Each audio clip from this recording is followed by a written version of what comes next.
നുസ്രത് ജഹാനിലേക്ക് പോവുകയാണ്. നുസ്രത് ജഹാൻ, ഇതിൽ വളരെ ശ്രദ്ധിക്കേണ്ട ഒരു കാര്യം, CPM-ന്റെ ഭാഗത്ത് നിന്ന് ഇവരെ ഈ മെക്സവനെ നമ്മളൊന്ന് കരുതിയിരിക്കേണ്ട കൂട്ടരാണ് എന്ന് പറഞ്ഞു വെക്കുകയാണ്. പോപ്പുലർ ഫ്രണ്ടിൻ്റെ പഴയ ഭാരവാഹികളാണ് ഈ വാട്സപ്പ് കൂട്ടായ്മയുടെയൊക്കെ അഡ്മിന്മാരായി പ്രവർത്തിക്കുന്നത്. ജമാഅത്തെ ഇസ്ലാമി വളരെ കൃത്യമായി പ്രകടമായി ഈ കാര്യത്തിൽ ഇടപെടുന്നുണ്ട് എന്ന് CPM പറഞ്ഞു വെച്ചു. പിന്നീട് CPM മലക്കം പറഞ്ഞു. ഇതിൽ ഏറ്റവും ശ്രദ്ധേയമായ കാര്യം എന്ന് പറയുന്നത് സുന്നി വിഭാഗത്തിൽ നിന്നുണ്ടായ എതിർപ്പാണ്. SYSന്റെ മുഹമ്മദ് അലി കിനാലൂരാണല്ലോ ഫേസ്ബുക്ക് പോസ്റ്റ് പങ്കുവെക്കുന്നത്. പേരോട് അബ്ദുറഹ്മാൻ സഖാഫിയുടെ ഒരു ശബ്ദ ദൃശ്യത്തോടു കൂടിയുള്ള ഒരു വിഷ്വലോട് കൂടിയുള്ള ആ പോസ്റ്റൊക്കെ പങ്കുവെക്കുന്നത് മുഹമ്മദ് അലി കിനാലൂരാണ്. അത് വളരെ കൃത്യമായി ചോദിച്ചത്, ഈ ഇത്തരം ശാഖകൾ എങ്ങനെ, ഇത്തരം ബ്രാഞ്ചസ് എങ്ങനെ കെട്ടിപ്പടുക്കുന്നു? ഇതിൽ കൃത്യമായ ഒരു സംഘാടനമില്ലേ? കൃത്യമായി മുസ്ലിം ഭൂരിപക്ഷ പ്രദേശങ്ങൾ മാത്രം അടിസ്ഥാനമാക്കിയാണ് ഇത്തരത്തിൽ MEC7-ന്റെ വളർച്ച എന്ന് പറഞ്ഞു വെക്കുകയാണ്. അവിടെ സുന്നി വിഭാഗത്തിന് ഇത്തരത്തിൽ ഒരു ആശങ്കയ്ക്ക് അടിസ്ഥാനമുണ്ടായത് എന്തായിരിക്കാം? അതെ, സുന്നി വിഭാഗത്തിൽ പറയാൻ കാരണം ഇതിന്റെ കാര്യങ്ങൾ നമ്മൾ എടുക്കുമ്പോൾ ഈ പെണ്ണുങ്ങള് സ്ത്രീകള് കല്യാണ വീട്ടിൽ പോലും ഏത് തങ്ങളെയും ഏത് ഉസ്താദിന്റെ വീട്ടിൽ കയറുമ്പോ ഭരിച്ച വീട്ടിൽ പോകുമ്പോ പോലും രണ്ട് വഴിയിൽ പോണ മുസ്ലിം പെണ്ണുങ്ങൾക്ക് ഈ ഒരു കൂട്ടായ്മക്ക് മാത്രം എങ്ങനെ പോവാൻ പറ്റുന്നു രാവിലെ ആണുങ്ങളെ കൂടെ? അതൊരു വലിയ ചോദ്യം. അതുകൊണ്ട് എന്തായാലും സുന്നി സമസ്ത വിഭാഗം ആൾക്കാർ അതിനെ എതിർക്കൂ. കാരണം അവര് ഉയർത്തിപ്പിടിക്കുന്ന ഒരു കാര്യമാണ് സ്ത്രീകളുടെ പരസ്യമായിട്ട് അവരെ ആണുങ്ങളുടെ ഇടയിൽ വരാൻ പാടില്ല, നമ്മളെ ശബ്ദം കേൾക്കാൻ പാടില്ല, കല്യാണ വീട്ടിൽ രണ്ട് വഴി, ഭക്ഷണം കഴിക്കുന്നിടത്ത് രണ്ട് സ്ഥലം, മരിച്ച വീട്ടിൽ രണ്ട് വഴിയിലൂടെ കയറി കാണണം. ഇതൊക്കെ ഈ അഭ്യാസങ്ങളൊക്കെ നടക്കുന്നിടത്ത് സുന്നി ഇതിൽ കൂടാത്തോണ്ടും ജമാഅത്ത് ഇസ്ലാമിന്റെ കൂടെ ഒരിക്കലും സുന്നി വിഭാഗം പോവില്ല. അപ്പൊ മുസ്ലിം ലീഗിലുള്ള സുന്നികളും ഇതിൽ പോകുന്നുണ്ട് എന്നാണ് മനസ്സിലാക്കാൻ പറ്റിയത്. അപ്പൊ ഇങ്ങനെയുള്ള ആൾക്കാരുള്ളടത്ത് എങ്ങനെ ഈ ട്രെയിനേഴ്സ് ആണുങ്ങളാ ഇതില്?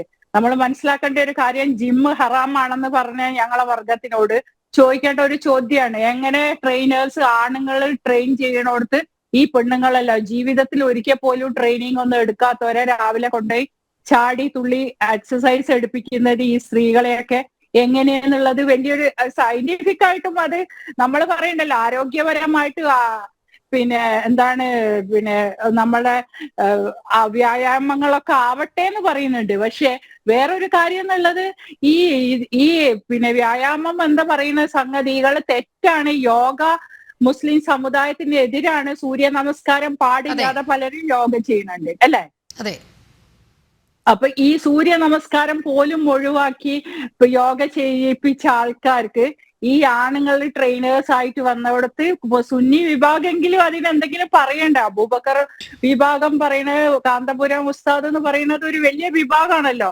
മുസ്ലിം സമുദായത്തിന് ഒരുപാട് സംഭാവനകൾ കേരളത്തിൽ ചെയ്ത അവര് തന്നെയാ എന്ന് എടുത്തു പറഞ്ഞാലും.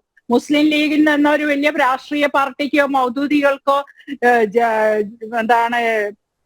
മുജാഹിദിനോ വഹാബികൾക്കോ അത്ര സാധിച്ചിട്ടില്ല മുസ്ലിം കമ്മ്യൂണിറ്റിയിൽ ഇത്ര അധികം പുരോഗതി കൊണ്ടുവരാം. അപ്പൊ അത് പറയുന്ന സ്ത്രീകൾക്ക് എപ്പോഴും ഒരു മറവ് പ്രഖ്യാപിച്ച സുന്നി വിഭാഗം അതിനെ എതിർത്തു. അപ്പൊ ഇതില് നമ്മൾ കാരണം ഇതിൽ ഒരുപാട് CPM മേധാവ് അത് പറഞ്ഞെങ്കിൽ അത് സത്യം തന്നെ. അയാള് ഭയക്കുന്നുണ്ട്, ആരെയോ പേടിച്ചിട്ടാണ് മാറ്റി പറയണത്. ഇപ്പൊ നമ്മളൊക്കെ തന്നെ ഭയത്തോടു കൂടി പറയേണ്ട ആവശ്യമുണ്ട് എന്ന് എല്ലാരും പറയും, എന്തിനാ അങ്ങനെ പറഞ്ഞേ? പക്ഷെ ഭയം വിചാരിച്ചിട്ട് കാര്യമില്ല. നമ്മളെ രാഷ്ട്രത്തില് ഇതുപോലെയുള്ള സംഗതികൾ കേരളത്തിൽ തന്നെ ഉണ്ടായത്. നാദാപുരത്ത് NDF എന്ന് പറഞ്ഞ സംഘടന ഇങ്ങനെ വ്യായാമ കൂട്ടായ്മയായി വന്ന് പിന്നെ അത് പോപ്പുലർ ഫ്രണ്ട് വരെ ആയി എല്ലാരും ജയിലുകളിൽ എത്തിപ്പോയില്ലേ ഇപ്പോ? അപ്പൊ മുസ്ലിം സമുദായം സൂക്ഷിക്കണം എന്നാണ് AP വിഭാഗം പറഞ്ഞിട്ടുള്ളത്. കാരണം മുസ്ലിം സമുദായം കള്ളക്കടത്ത്, ഡ്രഗ്സ്. അതായത് നുസ്രത് ജഹാൻ, ഈ വ്യായാമ കൂട്ടായ്മയിലൂടെയൊക്കെ ഇത്തരത്തിൽ മതരാഷ്ട്രവാദവും ഈ കലാപരാഷ്ട്രീയവും മതരാഷ്ട്രീയം ഒളിച്ചുകടത്താനുള്ള ഒരു വേദിയായി MEC7-നെ ഉപയോഗപ്പെടുത്തുന്നുണ്ട്. ജമാഅത്തെ ഇസ്ലാമിയാണ് ഇതിൻ്റെ പുറകിൽ. ഇതുകൊണ്ട് സുന്നികൾ വളരെ സൂക്ഷിക്കണം എന്ന് പറയുന്നുണ്ട്. അത് അവരുടെ രാഷ്ട്രീയം. ഇപ്പോൾ നുസ്രത്ത് ചൂണ്ടിക്കാണിച്ചത് സ്ത്രീകളുടെ ഒരു പ്രശ്നമാണ്.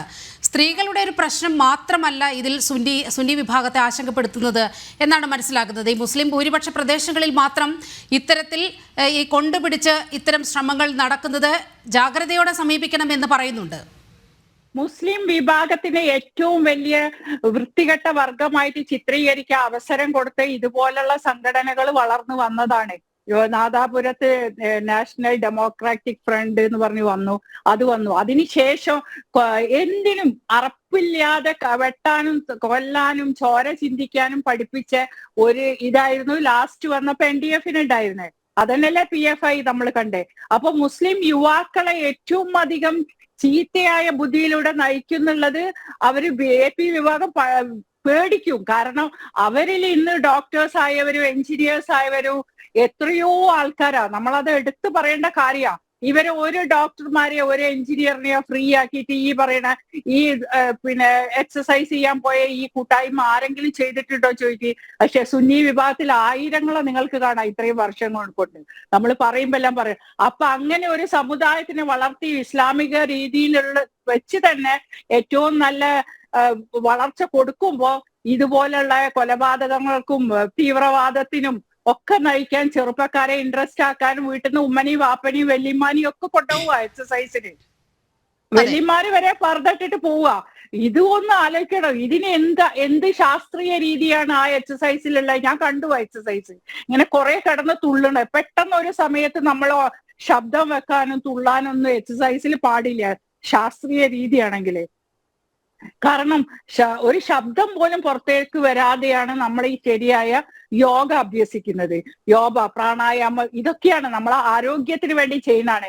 ഇത് ചാടാനും തൊടാനും കെട്ടിപ്പിടിക്കാനും ഒരു മെസ്സേജ് ഉണ്ട് അതില്. അവസാനം ഇവരെന്താ ചെയ്യണ അറിയോ? ഇവർ കെട്ടിപ്പിടിച്ച് ആ തന്യോന്യ ആലിംഗനം ചെയ്ത് ഉമ്മ വെച്ച് ആ വീഡിയോ എടുക്കും. ദിവസം എന്തിനാ ഈ വീഡിയോ എടുക്കണ ഈ പരിപാടിയില്? യെസ്, ഇതൊക്കെയാണ് വലിയ സംശയങ്ങളായി നമ്മുടെ സമൂഹത്തിന് മുന്നിൽ ഇങ്ങനെ നിൽക്കുന്നത്. ഞാൻ തിരികെ എത്താം നുസ്രത്ത്. ഇപ്പോൾ ഡോക്ടർ ബി ജയരാജിലേക്ക് പോകുകയാണ്. ഡോക്ടർ ബി ജയരാജ്, CPM-ന്റെ നയത്തിൽ വലിയൊരു മാറ്റം എന്നാണ് ആദ്യം P. മോഹനൻ്റെ ഇത്തരത്തിലൊരു പരാമർശം വന്നപ്പോൾ സമൂഹം വിലയിരുത്തുന്ന ഒരു ഘട്ടമുണ്ടായത്. അതിൽ ചില തിരിച്ചറിവുകൾ CPM-ന് ഉണ്ടാകുന്നു എന്നുള്ള രീതിയിൽ വരെ അത് വ്യാഖ്യാനിക്കപ്പെട്ടു. പക്ഷേ 2 ദിവസം കഴിഞ്ഞപ്പോൾ ഈ വീഡിയോ വന്നത് പക്ഷേ ഒക്ടോബറിൽ കണ്ണൂരിലെ ഒരു പ്രസംഗത്തിലാണ്. പക്ഷേ ഇത് മാധ്യമങ്ങളിൽ വാർത്തയായതോടെ 2 ദിവസത്തിന് ശേഷം ആ നിലപാട് മയപ്പെടുത്തുകയാണ് CPM ചെയ്യുന്നത്. അങ്ങനെ MEC-7-നെ ഞങ്ങൾ വിമർശിച്ചിട്ടില്ല. അതിൽ ചില റാഡിക്കൽ എലമെന്റ്സ് ഒരുപക്ഷെ കടന്നുകൂടാൻ ഇടയുണ്ട്. ഇതിനെതിരെ ജാഗ്രത പാലിക്കണം എന്ന നിർദോഷമായ ഒരു വസ്തുത മാത്രമാണ് CPM മുന്നോട്ട് വെച്ചത് എന്നാണ് അദ്ദേഹം പറയുന്നത്. യഥാർത്ഥത്തിൽ എന്താണ് CPM ഇങ്ങനെ മയപ്പെടാനുണ്ടായ കാരണം?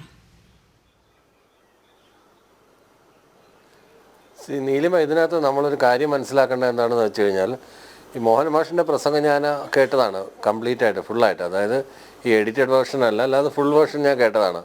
അതിനകത്ത് പറയുന്നത് ഇതിനകത്ത് MEC-7 എന്ന് പറയുന്ന എക്സസൈസ് കൂട്ടായ്മയിൽ PFI ഇങ്ങനെ അന്വേഷിച്ചപ്പോൾ വാട്സപ്പ് കൂട്ടായ്മയ്ക്കകത്ത് PFIക്കാർ കടന്നു കയറിയിട്ടുണ്ട്, ജമാഅത്ത് ഇസ്ലാമിക്കാർ കടന്നു കയറിയിട്ടുണ്ടെന്നൊരു ആരോപണം പറയുന്നുണ്ട്.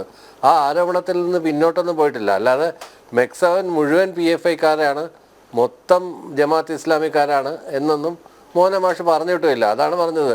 MEC-7 എതിരായിട്ടല്ല പറഞ്ഞത്, പക്ഷേ MEC-7-നകത്ത് ഇത്തരത്തിലുള്ള ആളുകൾ നുഴഞ്ഞു കയറുന്നു എന്നുള്ളതാണ്. വളരെ കൃത്യമായിട്ടാണ് അത് പറഞ്ഞത്. അതിനകത്ത് സ്റ്റാൻഡ് വ്യത്യാസമൊന്നുമില്ല. അന്ന് പറഞ്ഞതും ഇന്ന് പറഞ്ഞതും ഒരേ കാര്യം തന്നെയാണ്. അല്ലാതെ ഇപ്പോൾ എക്സസൈസ് കൂട്ടായ്മ ഏത് തരത്തിലുള്ള എക്സസൈസ് ആണെങ്കിലും, നമ്മളിപ്പം ഇൻ്റർനാഷണലി യോഗ ഡേ സെലിബ്രേറ്റ് ചെയ്യാറുണ്ട്. നുസ്രത്ത് ജഹാൻ പറഞ്ഞതുപോലെ യോഗ ചെയ്യാറുണ്ട്. അല്ലാതെ തന്നെ ഒരുപാട് സൂംബ ഡാൻസിന് ആളുകൾ പോകാറുണ്ട്, ലാറ്റിനോ ഡാൻസിന് പോകാറുണ്ട്, പലതരത്തിലുള്ള സ്ത്രീകളുടെ മാത്രം ജിമ്മുകളിൽ പോകാറുണ്ട്. അപ്പോൾ ഇതൊക്കെ ക്വയറ്റ് നാച്ചുറലാണ്. ആളുകൾക്ക് സൗണ്ട് മൈൻഡിൻ്റെ സൗണ്ട് ബോഡി എന്ന് പറയുന്നതാണ് പോലെ ആരോഗ്യമുള്ള ശരീരത്തിന് ആരോഗ്യമുള്ള മനസ്സുണ്ടാവും എന്നുള്ളൊരു കാഴ്ചപ്പാട് ലോകാരോഗ്യ സംഘടന തന്നെ മുന്നോട്ട് വെച്ചതാണ്.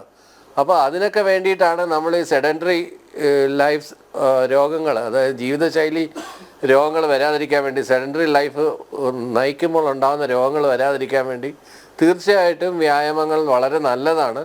അത് വ്യായാമങ്ങളുടെ ഏത് വ്യായാമമാണ് നല്ലത്, അല്ലെങ്കിൽ ഈ വ്യായാമം കൊള്ളാമോ, ഈ വ്യായാമം മോശമാണോ, അതിനകത്ത് സൗണ്ട് ഉണ്ടാക്കാൻ പാടുണ്ടോ, ആലിംഗനം ചെയ്യാൻ പാടുണ്ടോ എന്നൊക്കെ പറയുന്നത് അതല്ല ഡോക്ടർ നമ്മൾ പി ജയരാജ്, ഗവേഷണത്തിലൂടെ അത് അതിൽ പി മോഹൻ മാസ്റ്റർ മുന്നോട്ട് വെച്ച രാഷ്ട്രീയത്തെയാണ് ചോദ്യം ചെയ്യപ്പെടേണ്ടത്.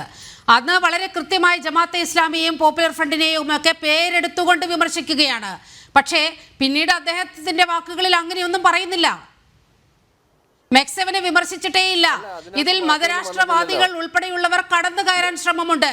അന്ന് വളരെ ശ്രദ്ധിക്കേണ്ട ഒരു കാര്യം, കഴിഞ്ഞ ദിവസം പി മോഹനൻ ഇത്തരത്തിൽ പ്രസ്താവന തിരുത്തുമ്പോൾ അതിൽ RSSകാരും ഈ കൂട്ടായ്മയിൽ ഉണ്ട് എന്ന പുതിയ വാദം മുന്നോട്ട് വെക്കുകയാണ്.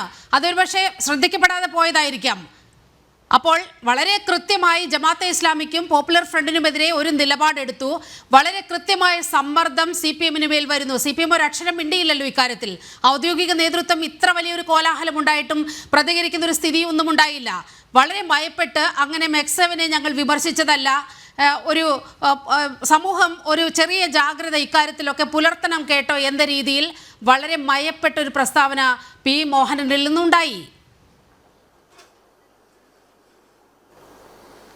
തീർച്ചയായിട്ടും നീലിമ, ഇതിനകത്ത് നമ്മൾ മനസ്സിലാക്കേണ്ടുന്ന ഒരു പ്രധാനപ്പെട്ട കാര്യം, ഈ ഏത് തരത്തിലുള്ള, ഞാൻ നേരത്തെ പറഞ്ഞതുപോലെ തന്നെ ഏത് തരത്തിലുള്ള എക്സസൈസ് കൂട്ടായ്മയാണെങ്കിലും അത് നല്ലതാണ്.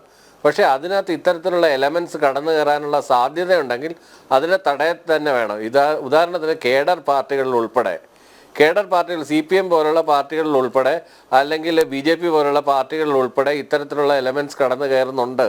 ഇല്ലയെന്ന് ആർക്കും നിഷേധിക്കാൻ പറയില്ല. അത്തരം ആളുകളെ നമ്മൾ വിളിക്കുന്നത് സാധാരണ ഇംഗ്ലീഷിൽ നമ്മൾ മോളുകളെന്ന് വിളിക്കും. അത്തരത്തിലുള്ള മോളുകളെയൊക്കെ നമ്മൾ ഒബ്സർവ് ചെയ്യുന്നുണ്ട്. ചിലർ മോളുകളായിട്ട് വന്നിട്ട് പിന്നീട് നേതാക്കന്മാരായി മാറിയ അവസരം വരെ ഉണ്ട്. അവർക്ക് മാനസാന്തരം വന്ന് മാറുകയോ അങ്ങനെയൊക്കെ ഉണ്ടായിട്ടുണ്ട്. ഇപ്പം എനിക്ക് എൻ്റെ ചെറുപ്പകാലത്തൊക്കെ ഈ RSS ശാഖയിൽ നിന്ന് CPM DYFIയിലൊക്കെ എന്താണ് നടക്കുന്നതെന്ന് അറിയാൻ വേണ്ടിയിട്ട് വന്ന് പ്രവർത്തിച്ചിട്ട് പിന്നെ CPM-ൻ്റെ വലിയ പതാകവാഹകരായി മാറിയിട്ടുള്ള RSSകാരുണ്ട്. അതുപോലെ തന്നെ തിരിച്ചും അവിടുത്തെ കാര്യങ്ങൾ എന്താണെന്ന് അന്വേഷിക്കാൻ പോയിട്ട് അവിടുത്തുകാരായി മാറിയ വളരെ രസകരമായ ഒരുപാട് അനുഭവങ്ങൾ എനിക്ക് അതിനെക്കുറിച്ച് പറയാനുണ്ട്. പക്ഷേ ഇതൊക്കെ രാഷ്ട്രീയമാണ്, മറ്റേത് അങ്ങനെയല്ല, തീവ്രവാദമാണ്.